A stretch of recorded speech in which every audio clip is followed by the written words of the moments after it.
नमस्कार, स्वागत है आपका पावर ब्रेकफास्ट में। आपके साथ मैं हूं नेहा आनंद। चलिए फटाफट देख लेते हैं कि वीकेंड पर फ्राइडे को हमारे मार्केट्स के लिए ग्लोबल मार्केट से किस प्रकार के संकेत हैं। तो क्लियरली अच्छे संकेत तो बनते नहीं दिख रहे हैं। एसजीएक्स निफ्टी की बात करें, 113 अंकों की कमजोरी यहां पर दिख रही है। 17,150 के पास एसजीएक्स निफ्टी में कमजोरी के साथ कारोबार होता दिख रहा है। एशियन मार्केट्स की बात करें तो यहां पर भी सुस्ती और कमजोरी का पूरा माहौल बनता दिख रहा है। जापानीज मार्केट 1.5%, ऑलमोस्ट 390 अंकों की कमजोरी यहां पर दिखाई दे रही है और जो मूड माहौल है वो पूरा आप कह सकते हैं कमजोरी का ही बनता दिख रहा है। डाउ नैस्डैक फ्यूचर्स की बात करें, यहां पर बिल्कुल सपाट रेंज बाउंड ट्रेड होता हुआ दिख रहा है। डाउ फ्यूचर्स महज 4 अंक ऊपर है इस समय। नैस्डैक की बात करें तो ये हरे और लाल निशान के बीच में ऊपर नीचे होता हुआ दिख रहा है। तो क्लियरली बिल्कुल रेंज बाउंड ट्रेड है और फिलहाल 10 अंकों की कमजोरी नजर आ रही है। बीते सत्र में आप कह सकते हैं हमारे मार्केट्स में तो ऑफ कोर्स अच्छी खासी कमजोरी देखने को मिली ही और बहुत स्विंग्स वाला सेशन था, लेकिन अमेरिकी बाजारों ने कल सबसे ज्यादा आप कह सकते हैं हिट झेला है रूस और यूक्रेन के तनाव का। भारी भरकम गिरावट देखने को मिली है। तो क्या कुछ हुआ है कल ग्लोबल मार्केट्स में, न सिर्फ अमेरिका बल्कि यूरोपियन मार्केट्स में, end of course commodity market में भी कम एक्शन नहीं है। पूरी डिटेल लेकर मेरे सहयोगी दीपांशु मेरे साथ जुड़ चुके हैं। Deepanshu, good morning. मैं सोच रही थी कि शायद आज थैंक गॉड इट्स फ्राइडे वाला मूड होगा, लेकिन कुछ भी संकेत ऐसे दिख नहीं रहे हैं। डाउ इस साल का सबसे खराब प्रदर्शन, नैस्डैक रिकॉर्ड स्तर से 15% गिर गया है। सोने के लिए अच्छी खबर रही ऑफ कोर्स, लेकिन क्या कुछ हुआ है जरा बताइए दर्शकों को। वही रशिया यूक्रेन की टेंशन है और जो हम देख रहे हैं पहले भारतीय बाजारों में एक्शन हो जाता है और फिर अमेरिकी बाजार में होता है। तो कल हमने भी देखा आखिरी आधे घंटे में भारतीय बाजार काफी तेजी से फिसल कर बंद हुए।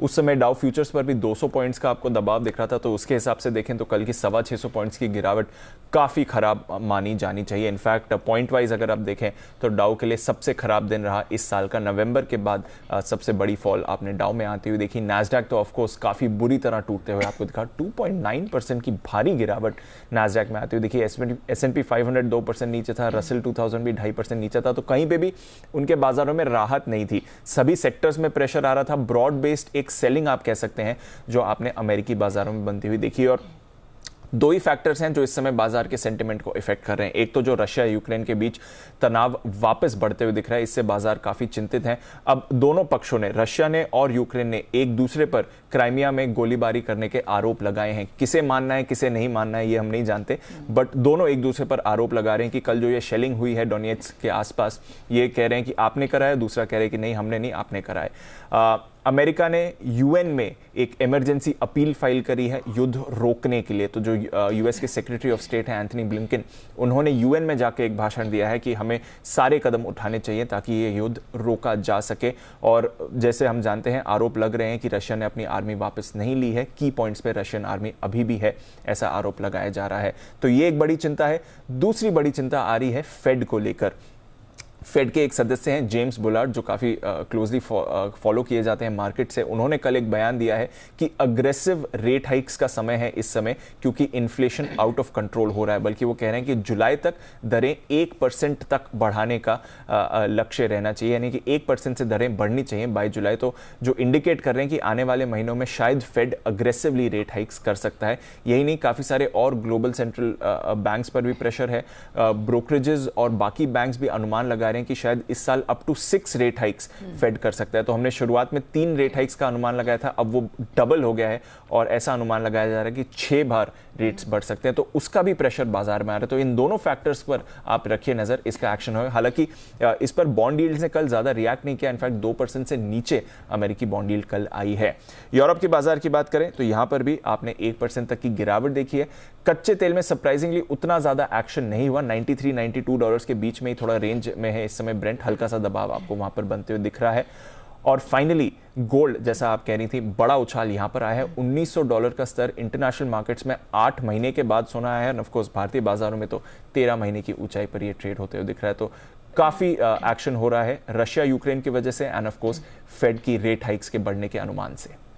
इनफैक्ट दीपांशु, जो कच्चे तेल की आपने बात की, वहां पर स्ट्रेंथ थोड़ा दिखना चाहिए था, वो इसलिए नहीं दिख पाया बिकॉज यूएस ईरान की जो टॉक्स है ना, और वो सप्लाई मार्केट में जब आ जाएगी तो उसका डर अब कच्चे तेल को है। और यही कारण है कि हम देख रहे हैं कि कच्चे तेल में वो स्ट्रेंथ बनती हुई नहीं दिखी जो यूएस यूक्रेन के तनाव से आती दिखती। बहरहाल शुक्रिया दीपांशु हमारे साथ जुड़ने के लिए, वो डिटेल रखने के लिए। इससे पहले कि हम आगे बढ़े, देख लेते हैं कि कल कल संस्थागत निवेशकों की तरफ से किस तरह का प्रदर्शन देखने को मिला है। तो विदेशी संस्थागत निवेशकों की बात करें, कैश मार्केट में 1242 करोड़ के आसपास की बिकवाली हमने देखी है। हालांकि DIIs की जब हम बात करें तो यहां पर कुछ खरीदारी दिखी है, 900 करोड़ से अधिक की यहां पर खरीदारी आई है। F&O स्पेस में 8,657 करोड़ की खरीदारी हमने FIIs की तरफ से आते देखी है। तो संकेत तो अच्छे डेफिनेटली नहीं हैं। FIIs की भी बिकवाली यहां जारी है। इन सब संकेतों के बीच में आज फ्राइडे हमारे मार्केट्स किस प्रकार से रिएक्ट करते हुए देखेंगे, वो कौन से अहम रेंज और लेवल्स हैं जिन पर आपको फोकस करके चलना चाहिए, इस पर बात करेंगे। जी बिजनेस के मैनेजिंग एडिटर अनिल सिंह भी हमारे साथ जुड़ चुके हैं।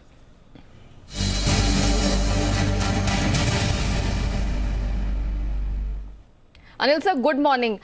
मैं दीपांशु से कुछ समय पहले यही बात कर रही थी कि मन तो कह रहा था कि ये कहने का कि थैंक गॉड इट्स फ्राइडे वाला मूड बने, लेकिन बिल्कुल वैसे संकेत नहीं है। सर, ये हफ्ता तो बिल्कुल उतार चढ़ाव की भेंट चढ़ गया। आज फ्राइडे किस रेंज को पकड़ के चले सर, कैसे करें ट्रेड?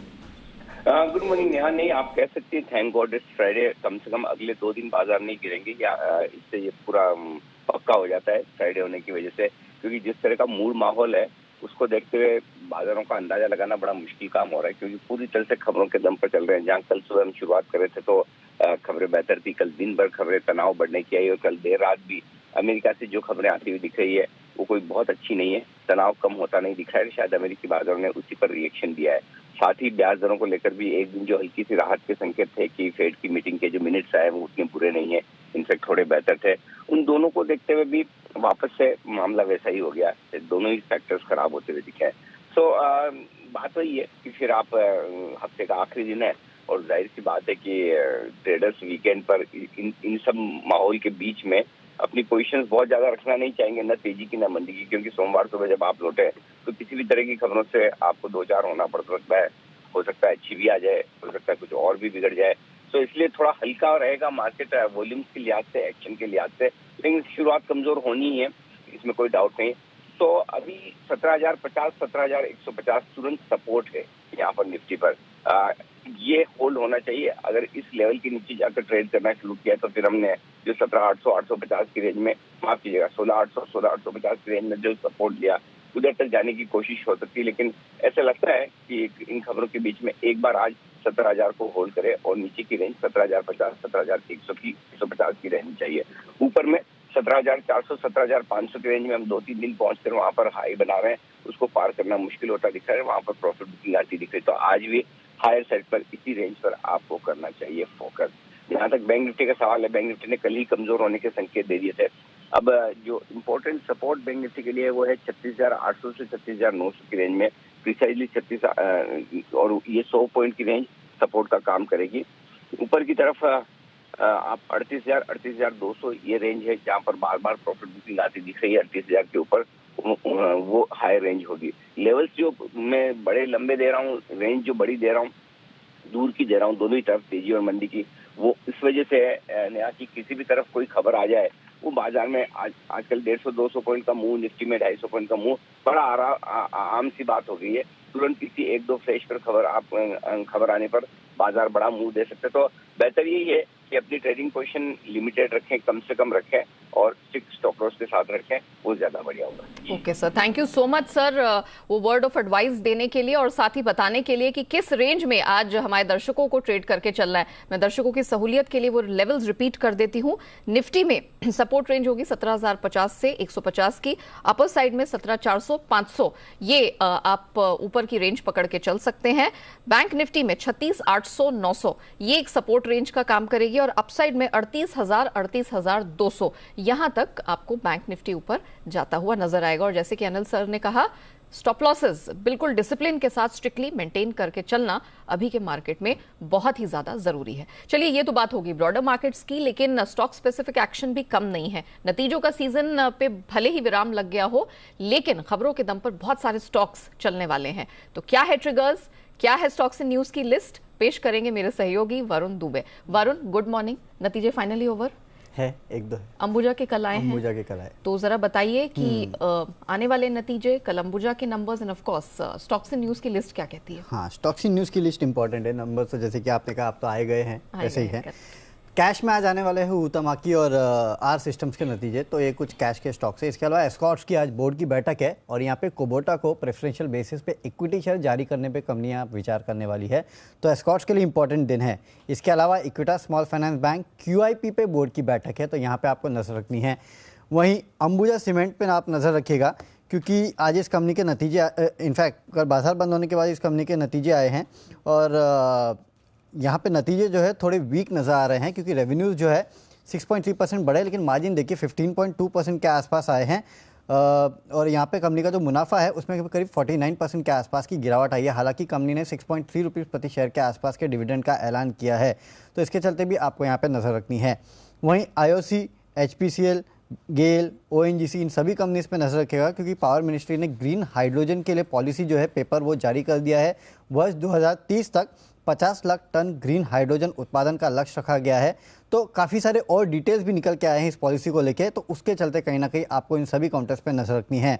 वहीं कोल इंडिया, यहाँ पे आप नज़र रखिएगा क्योंकि कोल इंडिया के चेयरमैन जो है प्रमोद अग्रवाल, इनके तरफ से बयान आया है कि FY22 में 67 करोड़ टन के आसपास का शिपमेंट का लक्ष्य रखा गया है। वर्तमान में वेज रिवीजन के लिए 100 करोड़ रुपए प्रति माह का प्रावधान किया गया है और कोयले की कीमतों में बढ़ोतरी के लिए कोल इंडिया कहीं ना कहीं का जोर है और FY23 में केपेक्स जो है करीब 17,000 करोड़ रहने के आसपास का अनुमान लगाया जा रहा है।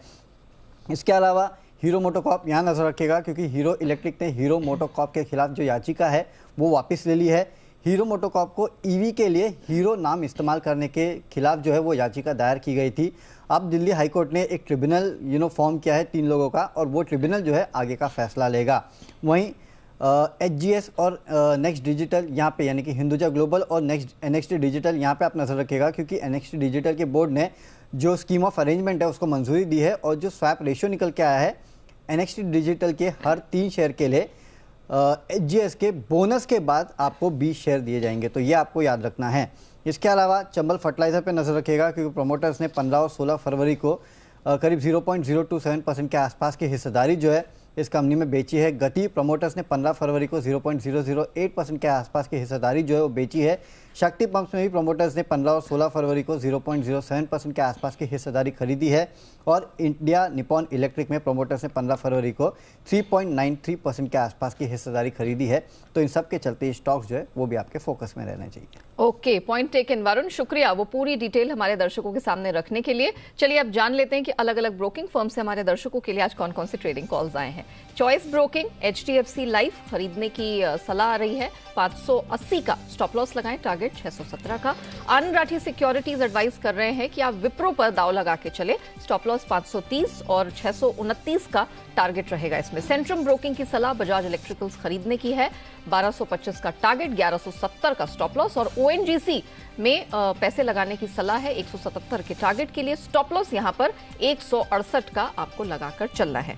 तो आपके साथ हमने ब्रोकरेज स्ट्रैटेजीज तो रख दी, लेकिन हमारे एक्सपर्ट्स आज आपको क्या एडवाइस कर रहे हैं, किन इंडाइसेस में कहां आपको कमाई के मौके मिल सकते हैं, स्टॉक स्पेसिफिक एक्शन क्या रहेगा, इस पर बात करने के लिए आज हमारे साथ कोटक सिक्योरिटीज के श्रीकांत चौहान जुड़ चुके हैं। श्रीकांत जी, गुड मॉर्निंग।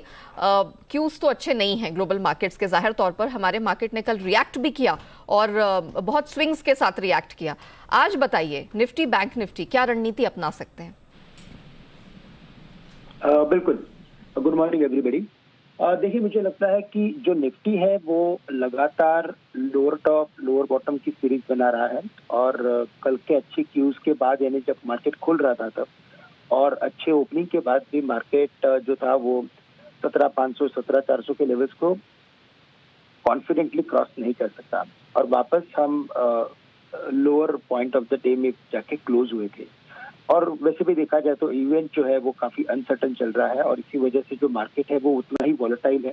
और यहाँ पे हम कोई एक स्पेसिफिक ट्रेडिंग रेंज की अगर बात करें तो यही है कि 17,500 एक इम्पॉर्टेंट लेवल अभी मार्केट के लिए बनते जा रहा है डे बाय डे। और फरवरी एक्सपायरी जो है अभी ये इस उसका लास्ट वीक रहेगा तो 17,500 में अभी भारी कॉल राइटिंग आ चुकी है। अगर आप लोअर लेवल्स पे देखेंगे तो अभी भी 17,000 तक के लेवल्स ओपन है। कल की क्लोजिंग 17,300 के करीब की थी। हमें लगता है कि एक बार मार्केट वापस 17,200 के बाद 17,050 या 17,000 के लेवल्स भी दिखा सकता है। तो मार्केट में एक डाउन साइड रिस्क वापस ओपन हो गई है, लेकिन 17,000 तक हमें लगता है कि दायरा सीमित हो सकता है। और आज के लिए एक बार मार्केट खुलने के बाद जब तक मार्केट 17,050 या 17,000 के रेंज में नहीं जाता है, तब तक हमें लगता है कि मार्केट में कुछ भी करना सही नहीं होगा। बैंक निफ्टी की बात करें तो वहां पे भी वीकनेस बना हुआ है और वहां पे भी बैंक निफ्टी की जो क्लोजिंग है वो 37,530 की थी जी, जो कल के परसों के लो के नीचे की थी। हाँ। तो वहां पे भी हमें लगता है कि एक बार शायद ये 37,000 या 36,750 के लेवल्स पे ओके, पॉइंट टेकन। स्टॉक्स की बात करें जी। तो यहाँ पे हमें लगता है कि शॉर्ट करके चलना है। कुछ मिड कैप आईटी टेक्नोलॉजीज में हमें लगता है कि शॉर्टिंग हो सकती है और वीकनेस बन सकता है। वहाँ पे एलटीटीएस को शॉर्ट करके चले 4,430 4,440 में।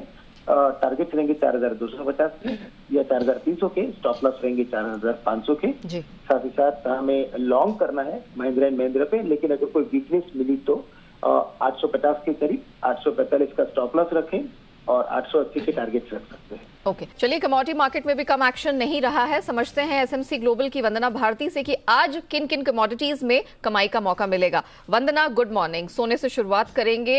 कई महीनों के इंतजार के बाद $1,900 का स्तर वापस देखने को मिला है। Is it here to stay? क्या किया जाए आज के मार्केट में?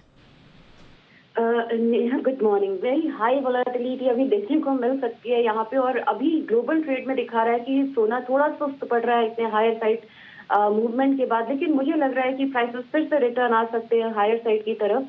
तो मेरे ख्याल से अब जो भी यहाँ पे गोल्ड में ट्रेड करना चाह रहे हैं वो थोड़ा सा करेक्शन का वेट करें। कहीं ना कहीं उन्हें 50,200 50,100 तक के जो भाव है वो देखने को मिलेंगे।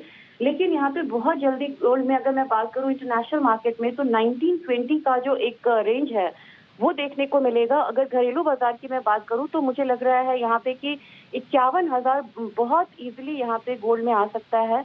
और जिस तरीके का सेफ इवन बाइंग यहाँ पे आ रहा है तो डॉलर इंडेक्स और गोल्ड अभी काउंटर ये ट्रेड करते हैं, लेकिन अभी दोनों में यहाँ पे मुझे लग रहा है कि मूवमेंट एक साइड यहाँ पे देखने को मिलेगा। सिमिलरली मुझे यहाँ पे लग रहा है नेहा सिल्वर में जो बाइंग है वो यहाँ पे कंटिन्यू हो सकती है। हो सकता है कि जो शुरुआती जो मार्केट ओपन हो तो यहाँ पे थोड़ा सा डाउनफॉल देखने को मिले। 63,600 के रेट्स आते हैं, वहां पे एक बार बाइंग करनी चाहिए। यहाँ भी मुझे लग रहा है कि बाइंग कंटिन्यू रहना चाहिए 64,200 तक।